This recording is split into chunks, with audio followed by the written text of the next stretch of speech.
તો આ હતું એસિડની અને બેઝની ધાતુ સાથેની પ્રક્રિયા. હવે વાત કરીએ એના પછીનો બીજો પ્રશ્ન, એસિડની ધાતુના કાર્બોનેટ અને ધાતુના હાઇડ્રોજન કાર્બોનેટ સાથે પ્રક્રિયા.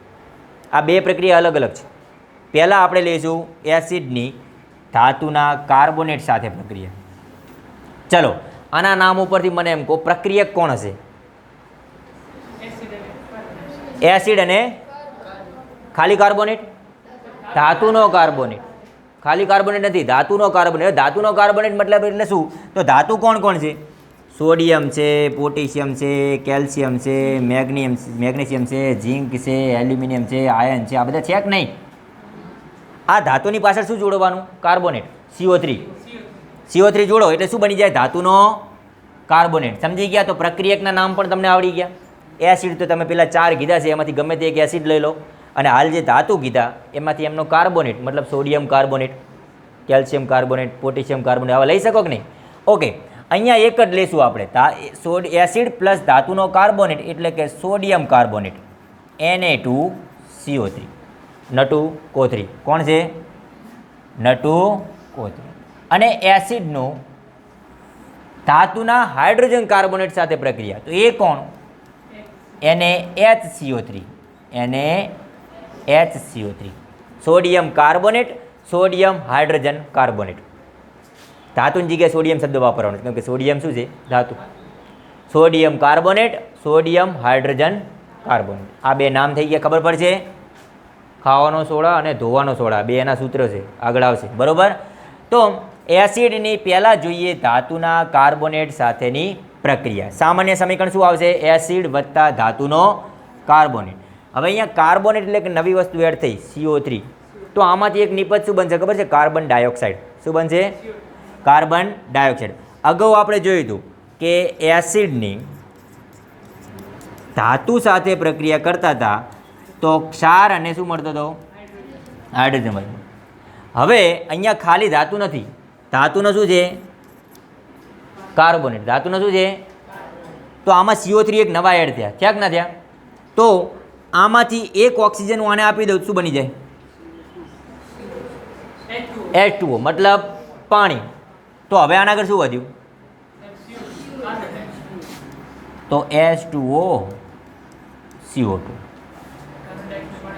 ઓકે, શું નિપજ બની? એસિડની ધાતુના કાર્બોનેટ સાથે પ્રક્રિયા કરીએ એટલે ક્ષાર અને શું કહેવાય? પાણી અને કાર્બન ડાયોક્સાઇડ મળે છે. સમજી ગયા આખી વસ્તુ? ચાલો જોઈએ. એસિડની ધાતુના કાર્બોનેટ સાથે પ્રક્રિયા કરીએ એટલે ક્ષાર, પાણી અને કાર્બન ડાયોક્સાઇડ મળે છે. આ થઈ ગઈ નિપજ. કોઈ પણ એસિડ લો, કોઈ પણ ધાતુનો કાર્બોનેટ લો, નિપજ શું બનશે? ક્ષાર, પાણી, કાર્બન ડાયોક્સાઇડ. ખ્યાલ પડશે? અગાઉના પ્રશ્ન ઉપરથી આપણે એને જોઈએ. ધાતુ સાથે પ્રક્રિયા કરતા હતા તો ક્ષાર અને હાઇડ્રોજન વાયુ, પણ નવો એક CO3 એડ થયો. CO3માંથી એક ઓક્સિજન આને આપી દીધો, H2O થઈ ગયા એટલે કે પાણી, અને બાકી વધ્યો CO2 કાર્બન ડાયોક્સાઇડ. આ થઈ ગઈ નવી નિપજ આ પ્રશ્ન માટે. ઓકે, તો ચલો આ પ્રમાણે હવે આપણે પ્રક્રિયા કરીએ તો શું થાય છે? એસિડ લઈશું. એસિડ કયો લઈએ છીએ? તો કે અહીંયા સોડિયમ છે તો અહીંયા હું HCl લઈ લો. કયો લીધો છે? જો લખ્યો છે HCl પ્લસ Na2CO3. હવે આમનો ક્ષાર કયો બને? આખા ચેપ્ટરમાં જ્યાં તમને એક પ્રક્રિયકમાં ક્લોરિન હોય અને બીજા પ્રક્રિયકમાં સોડિયમ હોય તો નિપજ બનાવી દેવાની સોડિયમ ક્લોરાઇડ. એક ક્ષાર તો આ રહ્યો એ જ બને, સોડિયમ ક્લોરાઇડ. કેમ કે આ બંને કેવા છે ખબર છે? જન્મ જન્મના સાથી છે. કેવા છે? અને એમને દૂર કરાય ન કે લાગે પાપ. બરોબર? તો એ બંનેને આપણે દૂર નહીં રાખીએ, શું બનાવી દઈએ છીએ? NaCl. ચલો ક્ષાર બની ગઈ. પાણી એટલે એ તો કંઈક જાણવાની જરૂર જ નથી. કાર્બન ડાયોક્સાઇડ એટલે સંતુલિત કરવાની જરૂર હોય તો કરી નાખવાનું. સોડિયમ 2 છે, અહીંયા 1 જ છે, 2 થઈ ગયા. ક્લોરિન 2 થયા તો અહીંયા 2 ગુણો. હાઇડ્રોજન કેટલા થઈ ગયા? જો 2 હાઇડ્રોજન થઈ ગયા. સમીકરણ સંતુલિત થઈ ગયું. આખું સમીકરણ કમ્પ્લીટ સંતુલિત થઈ ગયું. 2 sodium, 2 sodium, 2 hydrogen, 2 hydrogen, chlorine 2 થઈ ગયા. કાર્બન ડાયોક્સાઇડ ટોટલ ઓક્સિજન ગણી લો, અહીં 3 છે, 2 અને 1 3 ઓક્સિજન, 1 કાર્બન થઈ ગયા કે નહીં? ખબર પડી ભાઈ દરેકને? તો એસિડની ધાતુના કાર્બોનેટ સાથે પ્રક્રિયા કરીએ એટલે નિપજ મળે ક્ષાર, પાણી અને કાર્બન ડાયોક્સાઇડ. એવી જ રીતે એસિડની ધાતુના હાઇડ્રોજન કાર્બોનેટ સાથે પ્રક્રિયા કરીએ તો પણ નિપજ આ જ મળશે. કઈ નિપજ? ક્ષાર, પાણી અને કાર્બન ડાયોક્સાઇડ, સેમ નિપજ.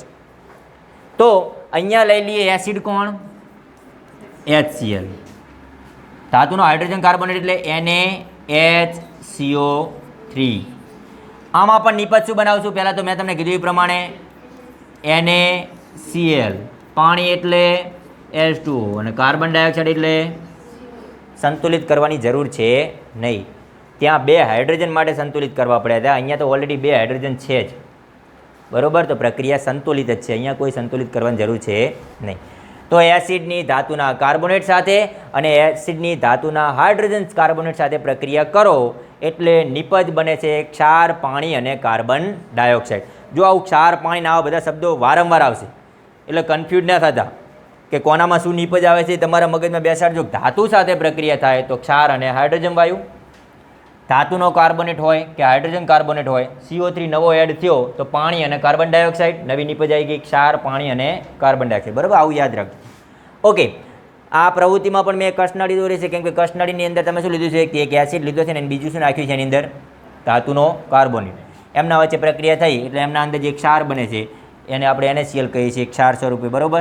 એના જામ થઈ જશે, ક્ષાર જામી જશે. આપણે જેમ પેલું શું કહેવાય, પાણી પડ્યું હોય એના ઉપર નહીં ક્ષાર જામતો હતો, એ રીતે એ NaCl હશે. એ જે દ્રાવણ મિક્સ થયેલું હશે એ કયું દ્રાવણ હશે?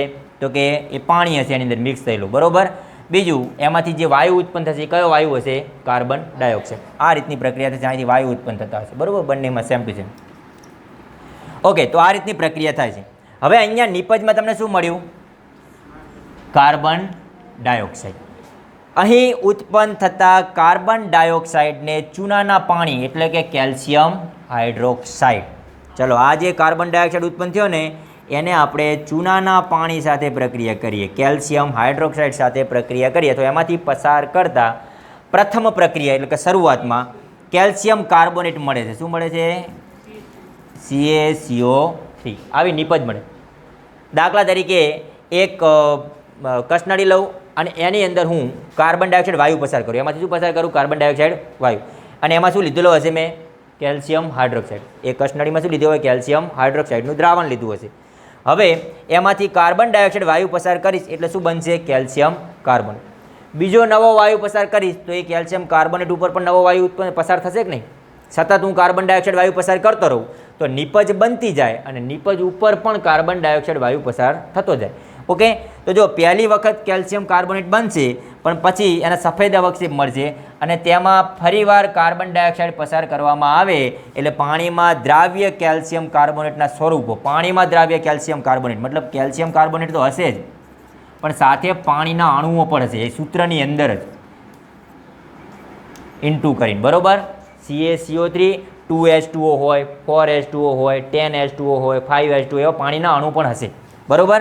તો એને કહેવાય પાણીમાં દ્રાવ્ય કેલ્શિયમ કાર્બોનેટ, જેને શું કહી શકીએ છીએ? જેનું અલગ બીજું નામ છે પથ્થર કહીએ, ચૂનાનો પથ્થર કહીએ, કાં તો ચોક આપણે કહીએ ને, જે ચોક વાપરતા હતા કે નહીં અગાઉ, એ ચોક અને આરસ પાણ, આપણે આરસનો પથ્થર નથી કહેતા, એનું સૂત્ર છે ભાઈ પાણીમાં દ્રાવ્ય કેલ્શિયમ કાર્બોનેટ. એટલે આપણે શું કહી શકીએ? તો કે CaCO3 અને પાણીના અણુઓ હોય એ 2H2O પણ હોઈ શકે, 5H2O પણ હોઈ શકે, બરાબર. એ પ્રમાણે અલગ અલગ હોઈ શકે છે. તો પાણીમાં દ્રાવ્ય જે કેલ્શિયમ કાર્બોનેટ છે એ ચૂનાનો પથ્થરનું સૂત્ર છે, ચાકનું પથ્થર છે અથવા આરસ પાણનું પણ સૂત્ર તરીકે ઓળખીએ છીએ, બરાબર. તો આ પ્રશ્ન લખ્યા પછી આમાં જે કાર્બન ડાયોક્સાઇડ ઉત્પન્ન થયો ને એનો ઉપયોગ કર્યો અહીંયા, એટલે આ પ્રક્રિયા પાછી અહીંથી ચાલુ થાય. તમારા બુકમાં લખેલી હશે, નીચેથી બીજી સમીકરણ લખ્યું હશે, જુઓ છે ને કે એ કાર્બન ડાયોક્સાઇડનો ઉપયોગ એ કેલ્શિયમ હાઇડ્રોક્સાઇડના દ્રાવણમાંથી પસાર કરીએ એટલે આ રીતની પ્રક્રિયા બને છે. અને બાજુમાં જમણી સાઈડ જે તમને આપ્યું છે કે નહીં બોક્સ, કદાચ નીચે જમણી સાઈડ લખેલું છે પણ આ બધા આરસ પહાણના સૂત્રોની દર્શાવી છે ને. ઓકે, તો આ વાત હતી એસિડની ધાતુના કાર્બોનેટ અને હાઇડ્રોજન કાર્બોનેટ સાથેની પ્રક્રિયા. એના